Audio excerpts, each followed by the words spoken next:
ঘন কুয়াশায় ঢাকা সমুদ্র।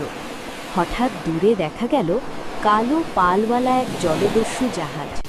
নাবিকদের জাহাজে তখন আতঙ্ক, কিন্তু ক্যাপ্টেন চিৎকার করে উঠল, ভয় পেও না, আজ সমুদ্রই বিচার করবে। মুহূর্তেই লড়াই শুরু। জলদস্যুরা দড়ি ছুঁড়ে জাহাজে উঠে পড়ল। তলোয়ারের ঝনঝন শব্দ, কামানের গর্জন, ঢেউয়ের আছড়ে পড়া, সব মিলিয়ে এক বিভীষিকাময় দৃশ্য। এক সাহসী নাবিক বুক চিতিয়ে সামনে এগিয়ে গেল। তার চোখে ভয় নয়, প্রতিশোধ।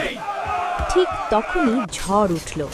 বজ্রপাতের আলোয় দেখা গেল জলদস্যুদের ক্যাপ্টেন পিছলে পড়ছে। নাবিক ক্যাপ্টেন শেষ শক্তিটুকু দিয়ে দড়ি কেটে দেয়। জলদস্যু জাহাজ ঢেউয়ের মাঝে হারিয়ে যায়।